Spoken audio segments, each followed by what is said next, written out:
When I first heard about invasive Asian carp and the damage that they can do to freshwater ecosystems, this was the water that I thought about.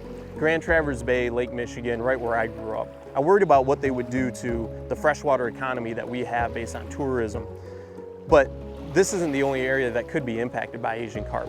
There's places all over the country that are already being impacted by invasive Asian carp.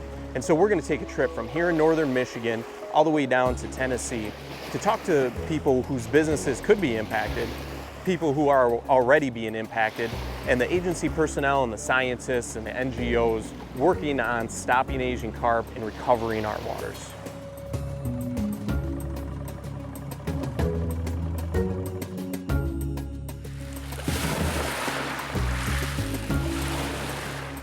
Ani Jijek Indodam Waganaksing Odawa Nada, Doug Craven and Digitas. My name is Doug Craven. I'm the Natural Resource Department Director for Little Traverse Bay Band's Odawa Indians. We're here on the shore of Little Traverse Bay at the John W. Kishik boat launch. This is a launch used by our commercial and subsistence fishermen. LTBB community is a coastal community. We've been here on the Great Lakes in this part of the world for millennia. So the Great Lakes itself, the health of the Great Lakes, the health of Lake Michigan, the health of the fishery are very important to the Little Traverse Bay Bands. Obviously, the lakes are imperiled right now. There's a lot of stressors on the Great Lakes. Quagga mussels, zebra mussels are the predominant ones right now, gobies, a number of other species. So we're really concerned about the potential for Asian carp getting into the system and adding one more stressor to an already fragile environment. As a scientist, a tournament angler, and a U.S. Coast Guard licensed charter captain, I feel that's given me a unique perspective on the threat of Asian carp to the Great Lakes. Some of the research has shown that they are able to survive in the Great Lakes once they're introduced, if they're introduced into the waters of Lake Michigan. The rivers along the Great Lakes, there are several that have the correct parameters that allow spawning success. Some of the projects that I've worked on have shown that they could have negative impacts on food webs in places such as Lake Erie, Saginaw Bay, Green Bay, by outcompeting some of the native planktivores, alewife, gizzard, shad, bloaters, for example, which would then have a cascading effect across multiple trophic levels of the food web. If that were to occur, of course, there would be serious economic impacts along the shores of the Great Lakes, which would not just affect the value of a $7 billion a year fishery, but would also affect things such as property values, other tourism dollars. It's an imminent threat. It's a threat to the livelihood of the Great Lakes, the health of the Great Lakes, and I feel that it's something that all citizens should come together to fight. Michigan's $26.6 billion outdoor recreation industry includes many water-based businesses. We joined Sleeping Bear Surf and Kayak for some surfing lessons and to learn how Asian carp could impact outdoor recreation in the Great Lakes. My name is Ella Scrocky. I'm one of the daughters of the owners of Sleeping Bear Surf and Kayak. We're a surf shop that also provides rentals, lessons, and camps based in Empire, Michigan.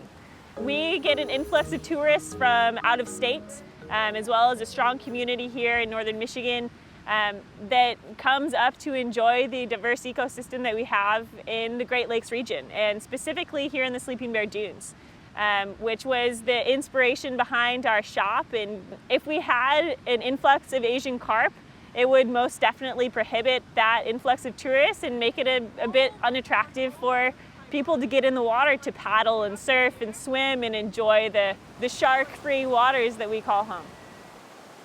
Wow, what a fun morning of surfing here in Frankfort. And it's water sports like this, as well as kayaking, fishing, that bring people up to this area and support businesses like Sleeping Bear Surf and Kayak. But you can imagine, as hard as it was for me to get up as a beginner, imagine how much harder that would be with Asian carp jumping around.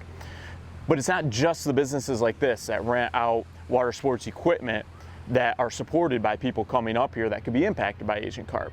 Once they get done here, they also go out to eat, go out and have a cocktail. And so next we're gonna head up to Mammoth Distilling, and we're gonna see the way that one of those businesses operates, how that would be impacted, as well as how many people are employed and how that product is actually made here in northern Michigan. Mammoth is a full service distillery. We make everything from rum to gin, vodka, and 3 or 4 kinds of whiskeys, in addition to beer and wine on the side. We have a number of locations around northern Michigan. All of them heavily influenced by the tourism industry. In fact, we rely entirely on it. Central Lake is our home, a town of 800 people only. Couldn't survive here in any way without tourism, and this is, Bel Air is 1,200 people, so very, very heavily reliant on people visiting us, experiencing our brand while they're on vacation and taking that home with them. Every one of our locations is located on the water directly, so the water is a critically important part of the area and all that we do and support, and it drives our business. The water and the life within it also impact the Great Lakes' $7 billion sport fishery. This doesn't just include the Great Lakes, but also connected inland waters like the Grand River in Michigan, where we joined Tom Werkman of Werkman Outfitters for some bass and pike fishing, as well as to understand how Asian carp could impact his business.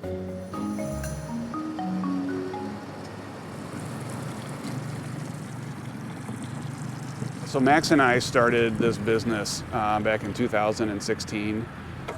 He had just graduated from high school and wanted to be a fishing guide, and so we chose the Grand River, one, because it runs through a major metropolitan area, and we thought from a business standpoint that we could attract people who come to Grand Rapids to come and fish on it.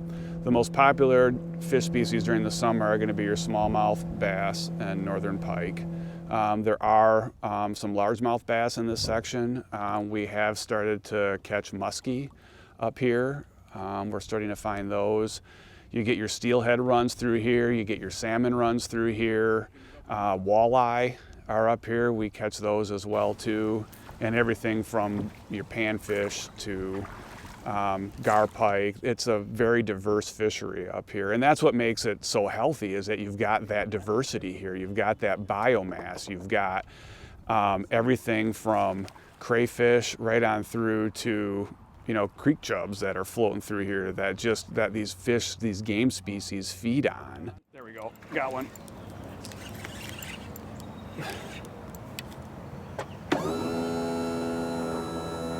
Oh, it's a pike, little guy. Little pike. I gotta say, what's starting to keep me up a little bit more at night now is the Asian carp. If that were to get into this river system, it would decimate the biodiversity that's here. Much like a dredge homogenizes the river, you're gonna have the same thing with an Asian carp, because they effectively just dredge everything. They root everything up, they eat everything from the plankton, which all those small species depend on for the larger species, and just, there's no predator that can keep them in check. It would be sad to lose something like this so close to a major metropolitan area. Asian carp have already invaded many river systems in Indiana. We joined Emily Wood of the Indiana Wildlife Federation near Fort Wayne at the site of a project already completed to block one potential pathway for Asian carp to get to the Great Lakes. Here in Indiana, a lot of people don't know, but Asian carp have actually infested many of our southern waterways all the way up to the central part of the state. So, when they started to do studies in the Great Lakes Mississippi River Interbasin study, they discovered that this point here in Fort Wayne at Eagle Marsh was the point where it was the second most likely spot for Asian carp to make it up to the Great Lakes after the Chicago area waterway system. And so this is a huge infrastructure project. Not only is it a beautiful restoration, but it's actually serving a purpose of keeping the Wabash River, which is infested with Asian carp, from mixing with the waters of the St. Mary's River, which heads right up to Lake Erie. So this piece of land right here is keeping Asian carp from making it in and devastating Lake Erie. What we see once Asian carp make it into a waterway is that they start to outcompete the things that we really like to see. So the reason that people come to Indiana to fish in our rivers, because they like to see, our largemouth bass, smallmouth bass, crappie, bluegill, all the different kinds of panfish. Those things are becoming way less prevalent in our waterways because Asian carp are essentially eating the food out from underneath them. We followed the Wabash River west from Fort Wayne to where it meets the Tippecanoe River near Lafayette. We joined Dave Hosler, owner of Pilecast Fly Fishing, and Don Cranfill of Sportsman Magazine to experience firsthand how Asian carp are impacting fishing in Indiana. We were parked up there by that fish ladder, fishing for smallies, and I smacked the paddle on the water right on the outside of that, and 3 silver carp came up just like rockets, and I caught one right to the chest. Just hit me, and my feet, because you're not expecting that, and you're in a canoe, my feet just went out, and I just straight up landed on my back and found out that big silver carp to the chest really hurt. I think one of the toughest parts, like fishing up here, is you're supposed to, when you kill them, you know, you're not supposed to really throw them out. So there's no real good place to put them. So you guys can smell it now. It's usually worse. By August, it's when it gets real hot, this place is disgustingly aromatic. We are on the Tippecanoe River, but this is typical to most rivers in Indiana right now. The White River is bad with these Asian carp. They've affected the fishing in southern Indiana tremendously. Came up here today to see how bad it was here with these folks, and it's just as bad as what I see on my home waters. These things have devastated the rivers and creeks, and they've really affected the fishing. What scares me is that these things are going to take over the rest of the reservoirs, and then all of our recreational boating and fishing is going to change forever. Wow, so we just turned the motor on here and these things started jumping all over. This one jumped in the boat. I had to jump out of the way, just about got drilled with it. And yeah, so this is a silver carp. So, you know, I had to jump out of the way. I can imagine trying to fish with these things hopping all over the place, and we're just getting started.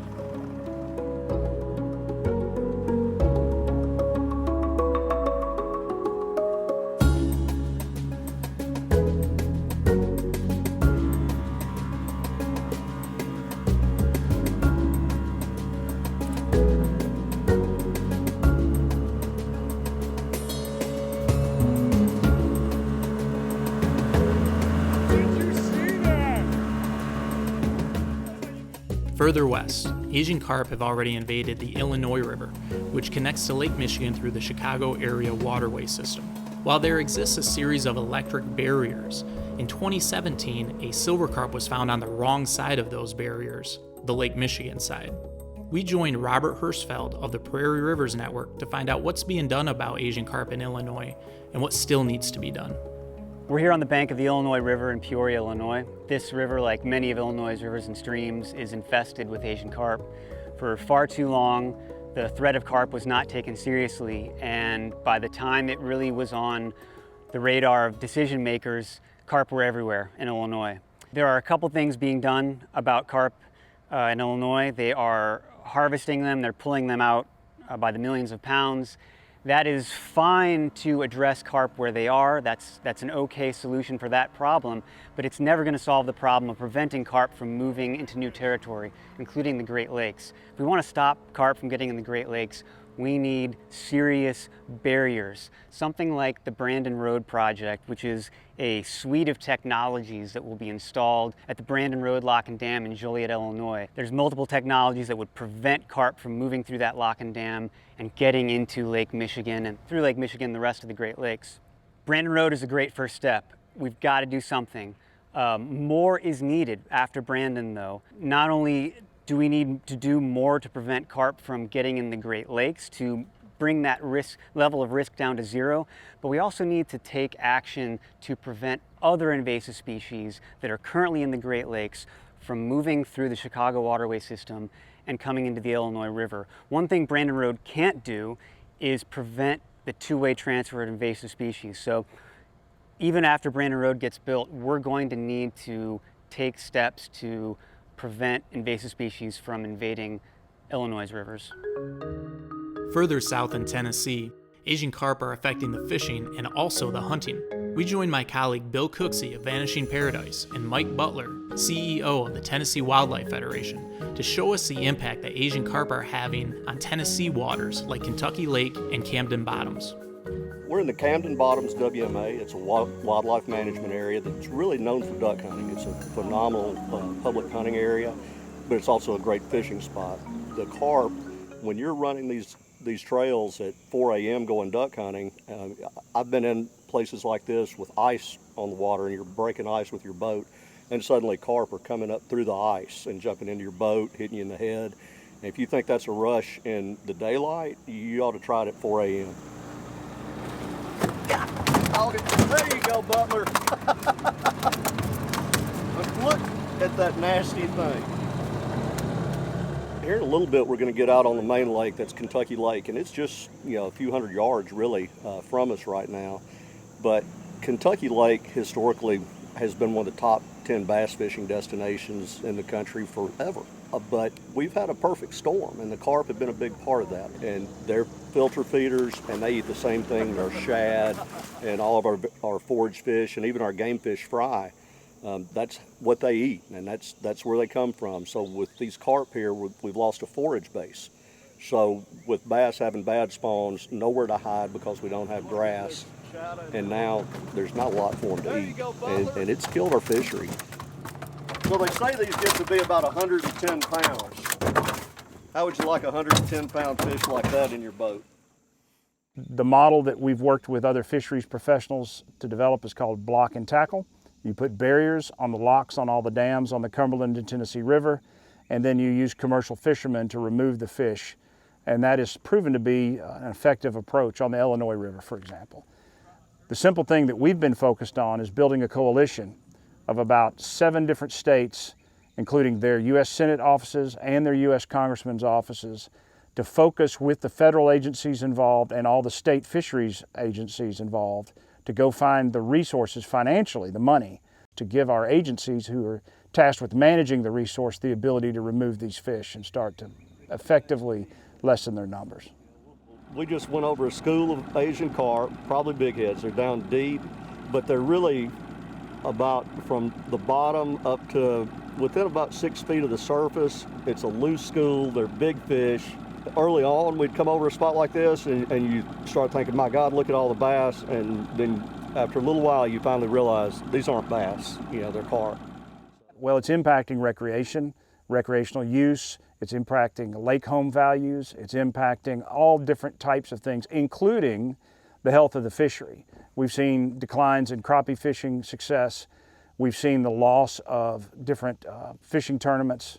We can verify losing $3 million worth of economic impact from fishing tournaments this past year just on the reservoir we're sitting on right now. And so it's a multi-pronged impact that if we don't get aggressive with these fish now, we will lose the ability to manage them. They'll overtake us.